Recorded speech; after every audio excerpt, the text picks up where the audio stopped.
Council meetings are long and boring. Wouldn't it be great if they were short and unboring? This is why I've invented the 5, make it 10. Who said 10? 10 minute meeting! Alrighty.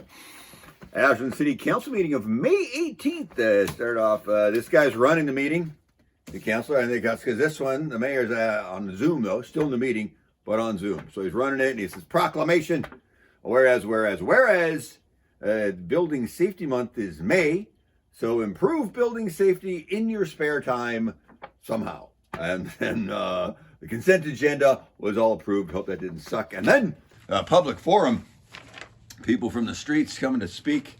And then a 5G guy, of course, says, you, City Council, never apologized to me for being wrong about the budget last year. And the lady said, if the hospital goes away, it'll take away an important piece of Ashland. And then a large man came and said, I apologize for being aggressive at the last meeting, but we need to urgently solve problems. And the former pigtail lady said, giving me only 1 minute to speak at the study session yesterday was personally hurtful and disrespectful to me. And then the Fu Manchu former surgeon guy says, our group wants to create an SOU teaching hospital where Asante is now. And the green shirt lady said Asante closed their birthing center on Mother's Day of all days. Those motherfuckers. I mean, she didn't say that part. I said that part. And then there are 7 ordinances up for amendment quickly, supposedly quickly. And then City Attorney Johan Piatella said the first one is sidewalk repair. Reworking some words on that. And a reminder that house owners have to fix sidewalks in front of their houses. And the city attorney cut off his man bun. Spoiler, he didn't say that. I said it. He did it. And so that was all approved. The sidewalk thing and the man bun removal.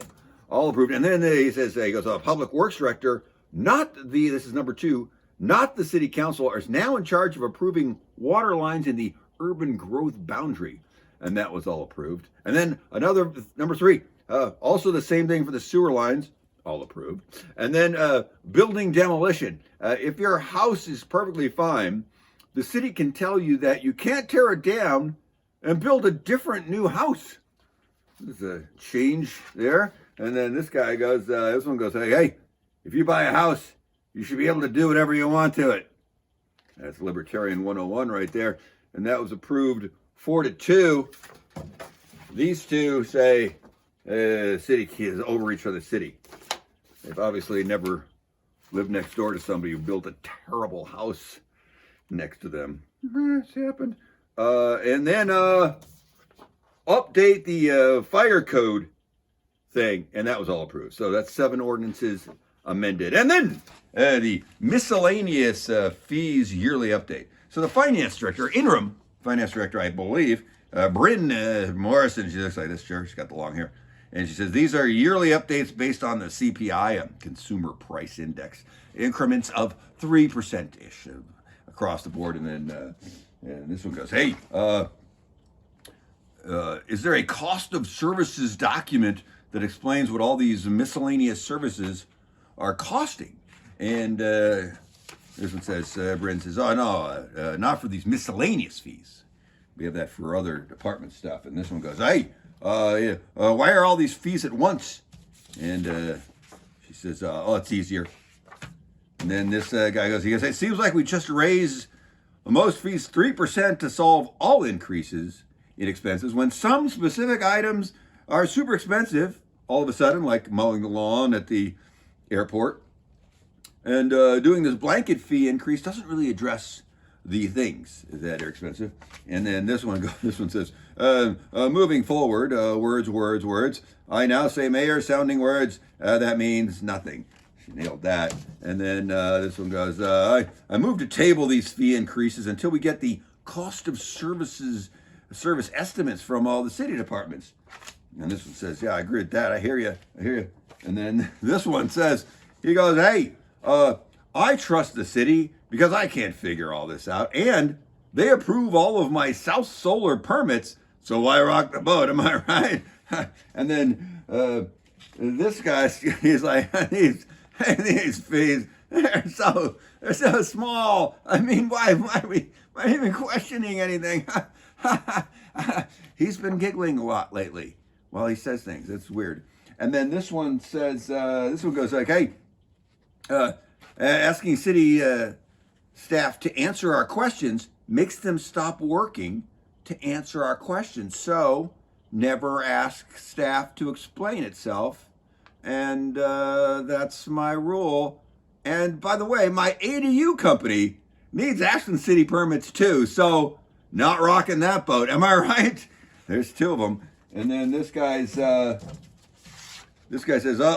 we owe it to the community to pause. And the vote was 3-3. These three said, pause. Let's pause on these fees. And these three were like, never question the city. And so it's tied. And guess what? When it's a tiebreaker from the mayor, and she says, no, don't pause the fees. And so the fees don't get paused. So this genius says, I move to approve all fee increases. And he says, I amend it to pull the building fee increases from this, because we're going to look at those in a couple months. And they all approved that amendment. And then this guy goes, okay, so back to approving the fee increases without the building stuff. And this one says, we're going to be innovating so much. That we're going to do so much innovating that these tiny fees are going to be inconsequential. Innovating so much that Ashland's going to be tired of innovating. That's going to solve all the problems. And so it passed on the lines from before. These three said, pass them all. Pass all the fee increases. And this one said, yes, I agree with that. And then these three were like going like, hey, don't pass. Oh, well, we lost. Oh, well, sucks to be them. Oh, and then we go to the tourism fund money. It's a yearly presentation. Jordan Rooklyn, the assistant city manager here. And she says the city had a 1-year contract with Travel Ashland. And we are here for the renewal of that contract. That's, by the way, that's $450,000 a year to Travel Ashland last year. So that's what they're asking for this year. And then the Travel Ashland lady said, we build visitor spending, and all the numbers are up, and visits and spending and days and young people and Portland people and Los Angeles people, all's up. That's all up. And then we would still bribe the travel writers to say good things about us. We do that still. That costs us money. And then we do the Christmas lights and the Mystery Fest and 4th of July. Do them or help them. Oh, it says that we amplify everything in Ashland. So we amplify Ashland, holistically amplifies. It's like a whole section, amplify Ashland. So we do leaning in and vertical marketing, and we drive traffic and leveraging and partnerships, all the business words. We do all of them. And this guy goes, all right, finally, you guys are listening to us and doing cool stuff. So we moved to renew the city contract with the Travel Ashland, and that was all approved. And then the new signage report. Assistant City Manager Jordan Rooklyn is back, and she says, hey, here are the line item costs for the signs you approved earlier. And we're going to focus on kiosks, because that's the most expensive thing. And a custom kiosk is $12,000 all in. And a generic kiosk is similar. It ends up being around $12,000 once you factor in other factors. And then the crappy wooden kiosks that you're going to hate this, that's $6,000. So you got garbage for $6,000, or then custom stuff for $12,000, and then generic stuff for $12,000. So and the pedestrian signs, we're trying to get the high school metal shop or a local vendor to give us bids on prices, so they can do parts of those signs and save us some money. And whatever you pick, whichever of these options you pick, they're going to be installed in the winter. Installed this coming winter. It'll be a while. He goes, oh, I moved to get the custom kiosks and the metal pedestrian signs, because they offered a non-metal, and everyone, what, non-metal? Duh, no. So that's going to be what was approved, and that was approved, all approved. And then a city manager's report.